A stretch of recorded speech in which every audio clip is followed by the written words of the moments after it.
El Señor esté con ustedes. Y con su espíritu.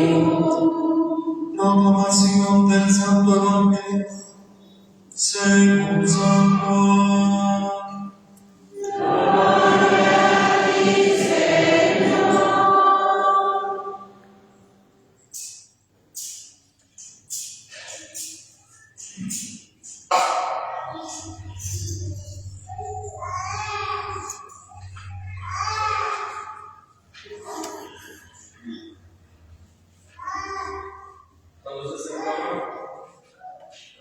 Cuando se acercaba la Pascua de los judíos, Jesús llegó a Jerusalén y encontró en el templo a los vendedores de bueyes, ovejas y palomas, y a los cambistas con sus mesas. Entonces hizo un látigo de cordeles y los echó del templo, con todo y sus ovejas y bueyes. A los cambistas les volcó las mesas y les tiró al suelo las monedas, y a los que vendían palomas les dijo: quiten todo de aquí y no conviertan en un mercado la casa de mi Padre. En ese momento sus discípulos se acordaron de lo que estaba escrito: el seno de tu casa me devora. Después intervinieron los judíos para preguntar: ¿qué señal nos das de que tienes autoridad para actuar así? Jesús les respondió: destruyan este templo y en 3 días lo reconstruiré. Replicaron los judíos: 46 años se ha llevado a la construcción del templo, y tú lo vas a levantar en 3 días. Pero él hablaba del templo de su cuerpo. Por eso, cuando resucitó Jesús entre los muertos, se acordaron sus discípulos de que había dicho aquello y creyeron en la Escritura y en las palabras que Jesús había dicho.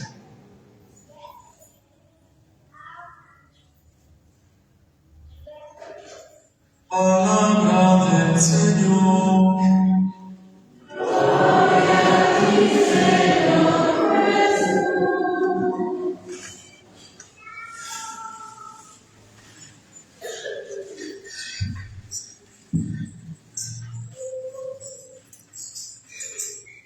Por segundo domingo consecutivo se interrumpe el ciclo de la liturgia, ya que hoy estamos celebrando la dedicación de la Basílica de Letrán.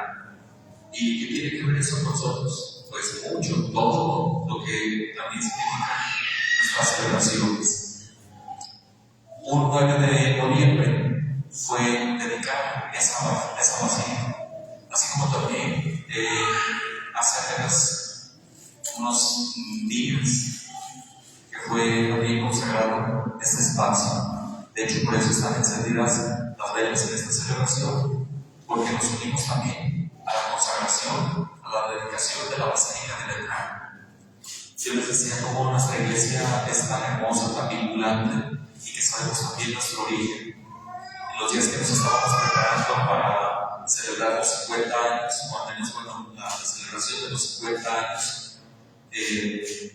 muy interesante porque empezamos a buscar también documentos. No es nada más que se nos ocurre, vamos a celebrar y ya. Y no, se tiene que hacer solicitud también al obispo, se tiene que buscar también dónde sustentar también los 50 años, lo de cada cosa también, saber si estaba consagrado el templo, porque ya había reliquias en el altar, pero no había otros signos de que hubiera sido consagrado aquí el templo. Entonces, estas velas nos indican que también ahora sí ya está consagrado, se hizo todo un ritual para dedicárselo al Señor. ¿Y que tiene cosas que ver todo esto con la Basílica de Letrán? Bueno, tenemos que irnos a los inicios de la iglesia. Luego que Jesús asciende al cielo, dice el libro de los Hechos de los Apóstoles que se reunían las primeras comunidades y celebraban la fracción del pan y compartían la palabra. Era lo que hacían. Pero luego empieza a crecer el número de cristianos y empiezan también a intimidar. Decían, bueno, si estos canales son más, pues entonces van a creer que entonces sí Jesús es el Mesías. Pues entonces se inicia una persecución. Se alían judíos con las autoridades romanas y empieza aquella persecución. No les queda de otra vez cristianos más que sepultar a sus difuntos y celebrar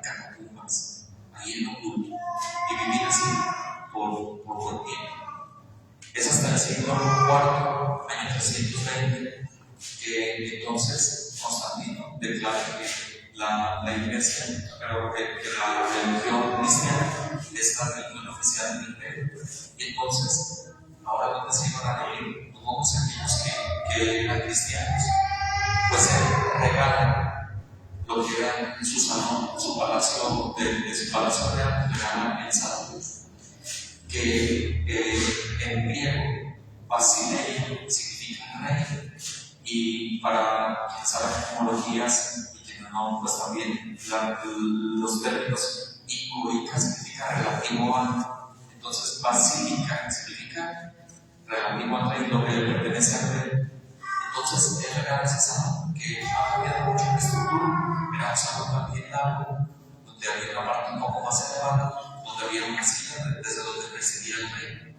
Pues ahora, al ofrecérselo a los cristianos, es ahí donde ahora va a empezar también, desde ahí pues a pastorear el obispo de Roma, que es el Papa.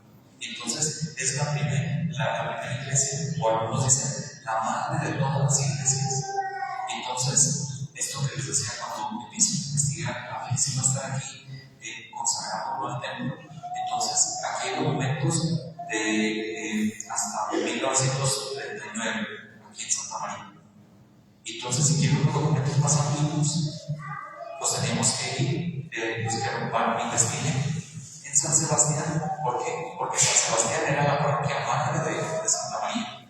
Pero tampoco en San Sebastián encontramos documentos. Entonces nos dijeron, vayan a investigar. ¿A dónde? A la Chona. Porque San Sebastián se desprendió de la parroquia de la Encarnación. Y entonces tampoco encontramos ahí. Pues entonces vayan a San Juan, porque en su momento no se perteneció también ahí. Y ya sin San Juan del Pueblo, pues van a tener que ir hasta Guadalajara. Entonces, siguiendo esa lógica, ¿cómo se va desprendiendo una iglesia de otra por la necesidad de atender a los fieles? Pudiéramos entonces llegar hasta la Basílica de Letrán, que es la madre de todas las iglesias. Y así se le llama. De hecho, cuando nos juntamos con los padres, se llama la parodia de San Juan Bautista, ya es abuelita, bisabuelita, porque de ahí se han desprendido pues muchísimas. Y de esa manera, ven también como la iglesia es madre y que va generando también vida. Y bueno, de alguna manera, celebrar también el espacio es celebrar también la dignidad que le damos a los lugares, porque es cierto que no en cualquier lugar hacemos pues muchas cosas. Alguien puede decir, para encontrarse con Dios en cualquier lugar, no es cierto. Cuando uno de verdad busca el espacio para encontrarse con Dios, uno sabe dónde buscar. Sabemos nosotros que está su presencia real en la Eucaristía. Tanto que aquí, por ejemplo, en este lugar, en esta parroquia, se le da incluso un letrerito que dice caminar en el Santísimo, es decir, todavía un lugar exclusivo, aparte de lo que se le da también al Señor, de lo que se consagra, porque de hecho es consagrar el templo. La palabra consagrado significa apartado.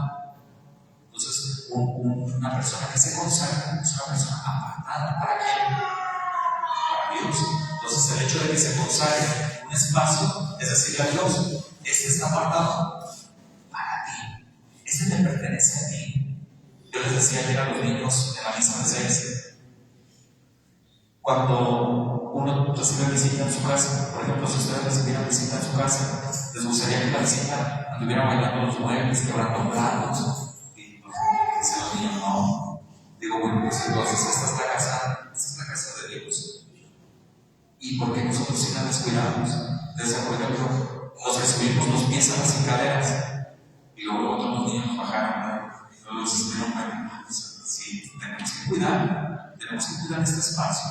Ese espacio que es de toda la comunidad, pero que se le ha apartado a Dios, a estar aquí y venir a encontrarnos con Él. Cómo de verdad se le tiene que ir dando dignidad al espacio en todos los sentidos. Yo les he compartido que como sacerdote, de verdad a mí me ha dado quizás más pena que a las personas que están involucradas, por ejemplo, yo les digo, los bautismos están como que están las personas que acompañan y las personas que están viviendo el rito del bautismo.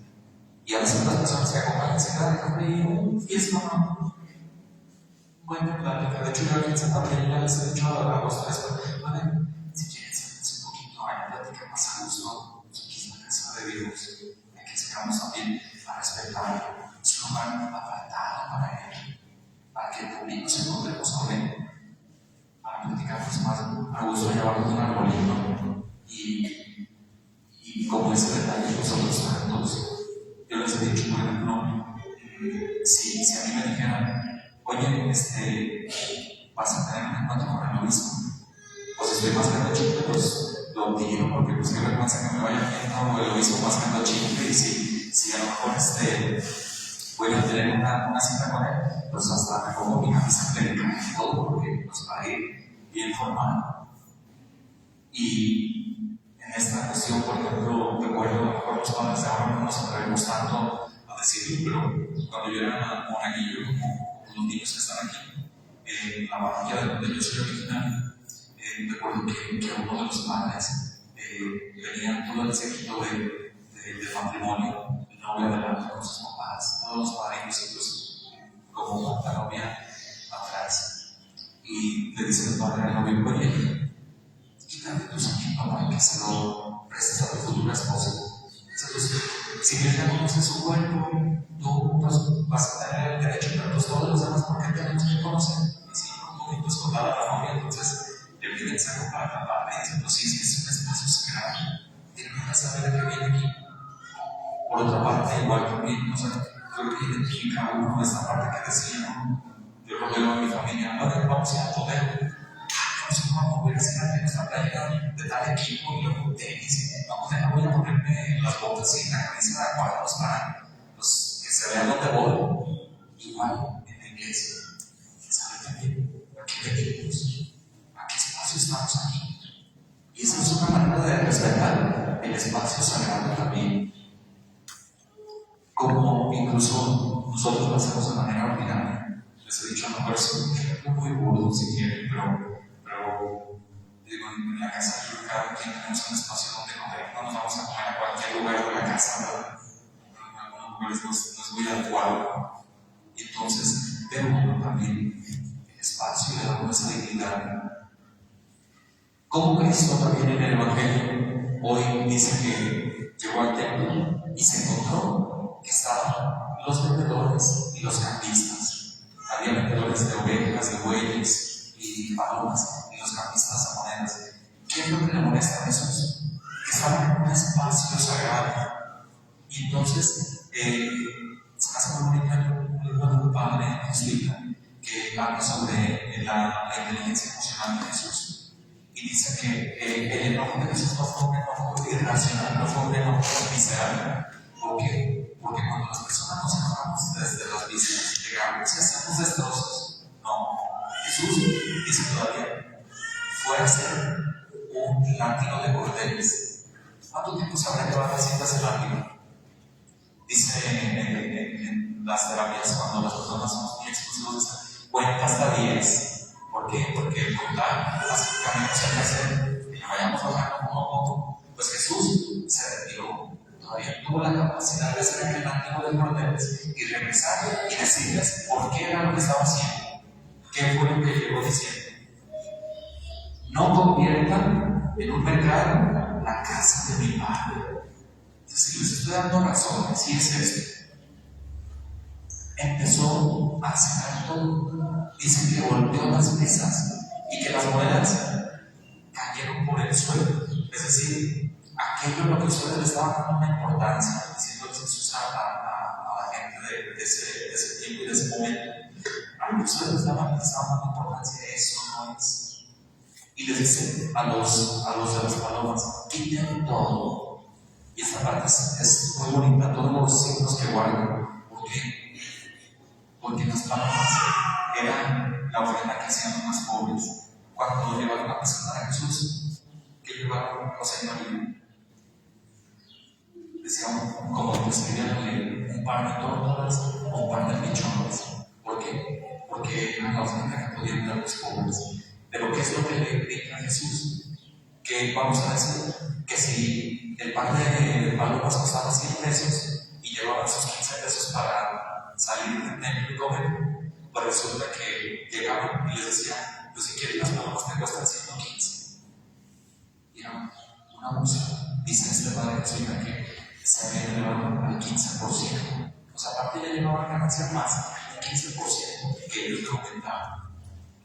Entonces, ver esa injusticia. La moneda, tenía que cambiar la moneda porque la moneda que circulaba en el Imperio Romano pues era moneda extranjera y para poder recordar a Dios tenía que ser una moneda que fuera también acuñada para el templo.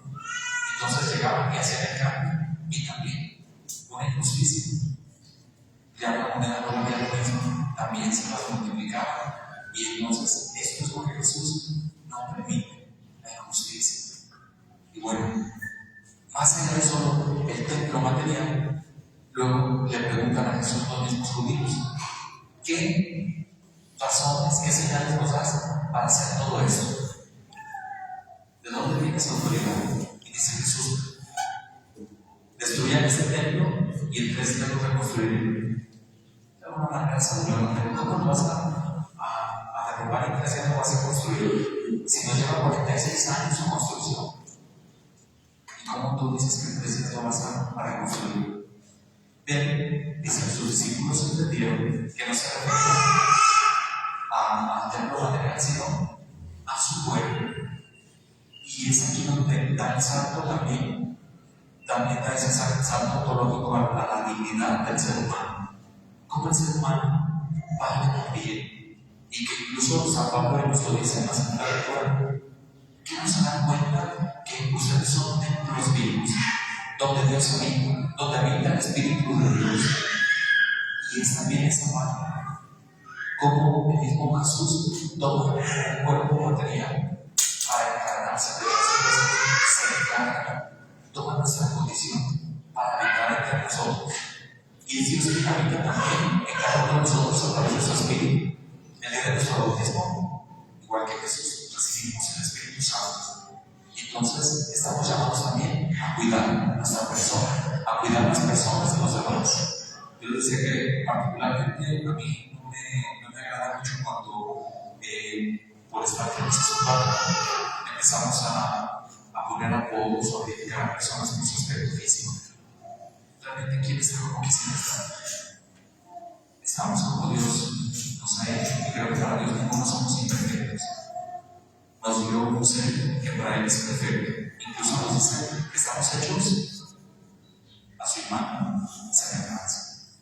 Recuerdo lo compartido en uno de los apostolados. Se acercó una niña en el catecismo grabado porque los niños le hacían burla y le dije a la niña que pasaba. Pues es que los niños me dicen cosas así. ¿Qué te dicen? Que te van a cagar picudita, le decían así. Y entonces dije, ¿quiénes? Se acercaron los niños y yo, no, que es una tallita. Dije, a ver, ¿quién está? Pues es que ella no tiene la cara. Y dije, así, ¿y tú cómo la tienes? Y los demás niños sabieron. Ciertamente yo no le dije nada, ellos descubrieron cómo estaba también. Pero es que es esa parte. Realmente, Dios nos ha hecho a su imagen y semejanza.